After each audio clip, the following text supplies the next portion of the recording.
You think ancient humans clawed to survive all day? They didn't. They worked about 15 hours a week, in bursts, then fully stopped. The hunt usually failed, gathering fed everyone. The rest of the day went to each other. Gossip kept them equal by day, and at night, 80% pure story, around a fire. They slept less than you. It was no paradise. Half their children died, but their day was bursts. And people. Yours is a desk. 8 hours, focused for 3, alone, at a screen where the fire should be. Your body still runs their day. It just never comes. Right now, your day has no edges. You woke up to an alarm, not the light. You checked a screen before you spoke to a single human.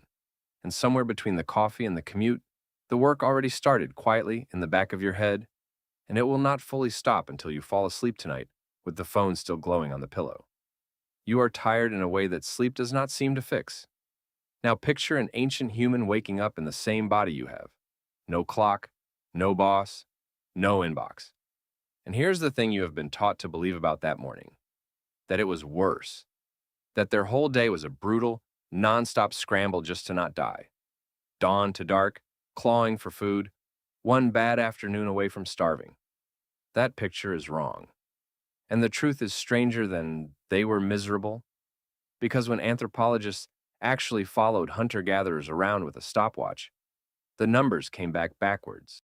In the 1960s, a researcher named Richard Lee lived with the Jew/Hwansi in the Kalahari and timed everything. The adults spent about 15 hours a week getting food. 15. That is 2.5 days of what you would call work for the entire week. An anthropologist named Marshall Salins looked at data like this from all over the world and gave these people a name that sounds like a joke. He called them the original affluent society. Now stop. Before this turns into a fairy tale, let me be honest with you, because everyone selling you this story leaves the next part out. That 15 hours only counted the hunting and the gathering. It did not count hauling firewood or carrying water or cracking nuts for an hour, or mending a tool or minding a child. Add all of that back in, and a careful count puts the real number closer to 6.5 hours a day, which is still less than the 8 or 9 hours farming and factory life would later demand. But it is not 3 hours in paradise. Anyone who tells you our ancestors barely lifted a finger is selling you something. So the shock is not that they worked almost nothing. The shock is the shape of their day. And once you see the shape, you will recognize the exact thing that is missing from yours. Here is the shape. Their work came in bursts. A hunt, a dig, a climb for honey. Hard, total effort, and then it was done. They came back. They put it down. There was no low, gray hum of half work stretched across 16 hours. There was on, and there was fully off. Your body still knows the difference. You have just forgotten what off feels like. Watch a real day. Take the Hadza in Tanzania, one of the last peoples on Earth still living this way. The men often go out alone, chewing on whatever they find, hoping to bring back honey or an animal. And most days, the hunt fails. He comes home with nothing but the honey. If the tribe waited on the drama of the hunt, they would be dead. So they don't.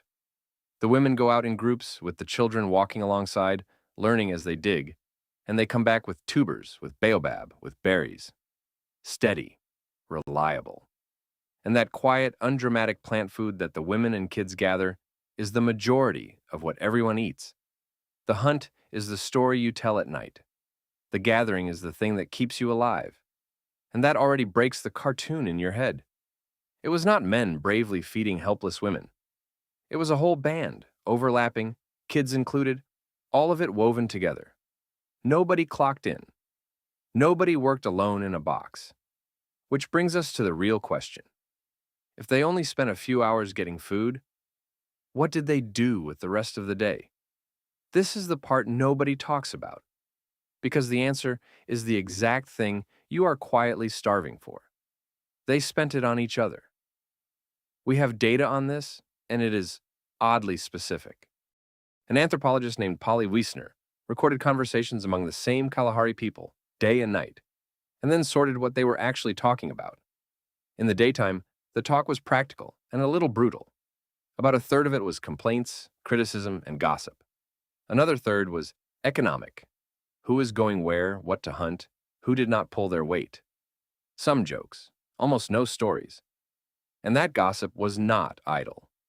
That was the work of keeping everyone equal. In a band with no police and no boss, the way you stop one loud man from taking over is everybody talks. You tease the big hunter so his head does not swell. You notice the one who took too much. The whole group is a nervous system, and gossip is the signal running through it. Managing each other was a real job, and they did it all day, out loud, together. But then, the sun goes down, and something changes. Wiesner found that at night, around the fire, the talk flips. The complaints fade. The economics fade, and more than 80% of firelight talk becomes stories, singing, dancing, the dead relatives, the far-off people, the spirits, the journeys. By day, they managed the camp. By night, in the flicker, they built a world. Sit with that. The fire was not just heat and safety. It was the place where a group of tired people, done with the day's work, told each other who they were, where a child heard about a grandmother she never met, about a land over the hills she would never see. Wiesner argues that this firelight storytime is part of how human culture itself got built. Empathy, imagination, the sense of belonging to something bigger than the 12 faces around you. Now feel the then and the now land on top of each other. You also finish your work exhausted. You also want to collapse into stories at the end of the day. So you do. You lie down and you open a screen, and it glows on your face in a dark room, exactly like a fire. The shape of the craving is identical. Your body is doing the ancient thing. It found the flame and lay down in front of it. But there is nobody else at this fire. The stories are told by strangers you will never meet. The faces are not your band. No one is teasing you to keep you humble. No one is passing you food. You are performing the most social ritual your species ever invented, completely alone. The fire is still there. The circle is gone. And before you decide they simply had it better, I have to stop you again, because this is where nostalgia lies to you. They did not sleep more than you either. You have probably heard that ancient people slept 9 hours, or slept in 2 peaceful blocks in the night.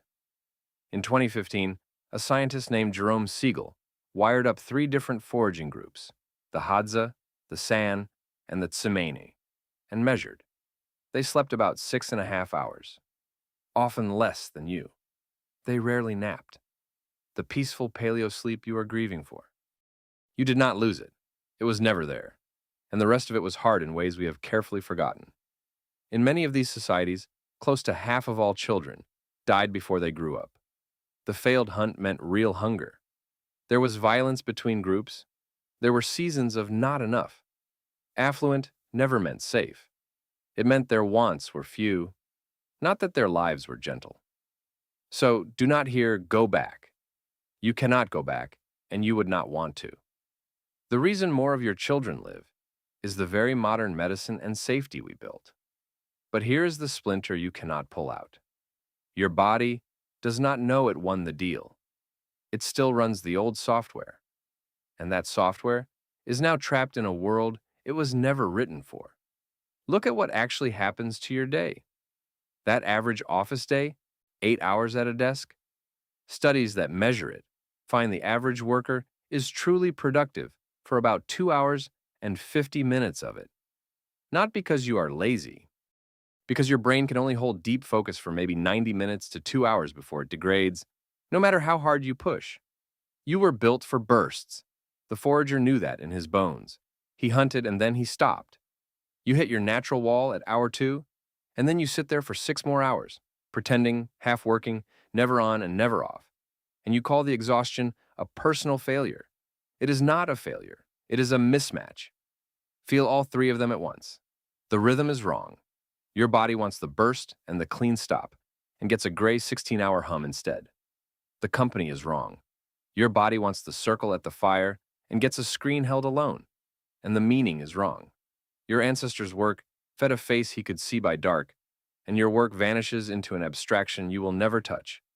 That is the ancient human, doing all day what you do all day, working in bursts, gossiping to keep the group fair, and lying down at dusk in front of the fire with the whole band around to fall into stories. You still do every single one of those things. You just do them with the burst stretched into a shift, the band shrunk to nobody, and the fire replaced by a stranger's face on glass. So the next time the day has no edges, and you are tired in a way sleep will not fix, and you find yourself lying in the dark, staring into that little glowing rectangle at the end of it all, understand what you are actually reaching for. You are not addicted to the screen. You are an ancient animal at the end of the work, looking for the fire, and the people who were supposed to be sitting around it. They are just not there anymore. That is what ancient humans did all day, and that is the day your body still thinks it is going to get.